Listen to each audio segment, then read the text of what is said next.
who's behind all this changing of the Bible? Well, you know, Is it a conspiracy? I think a lot of the people who have been on these New Version committees are very sincere people. And I think Eve in the garden was very sincere. Yeah. Because when you look at what her options were, she saw that the tree was good to make one wise, okay? And I think the serpent has hung from the tree of wisdom. That's where he started out, and he hasn't moved. And people have moved underneath it. And I think the desire to sort of help God out. Remember the story of the man in the Old Testament when the Ark of the Covenant was going to fall, and this one man went over to try to help it, and God killed him because he wasn't allowed to do that. That wasn't his job. And I think some of these men, or most of these men, may have had good intentions, but I think they've moved under that tree of wisdom with the serpent hanging over it, and pride has entered in, perhaps, because Lucifer fell through pride, right?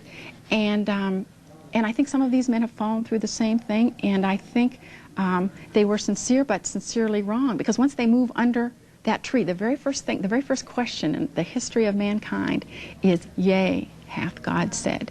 That was the first question, and we're going to find out in these last days this is the last question. Yea, hath God said. The scholars will question the King James Bible. Yea, hath God said.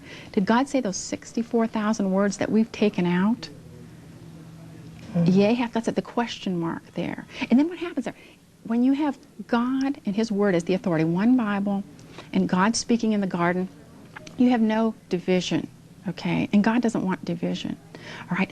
But when you introduce a second authority, that's the serpent, asking the question, yea, hath God said, and then Eve gets to be the arbiter. That's how she became God, or as gods. Ye shall become as gods. She became as gods by getting to pick. Do I pick the serpent, or do I pick God's word? And she became God in the sense because she was going to make a choice, okay? Now, I believe God's given us the King James Bible. That is the Bible for the English-speaking world, okay?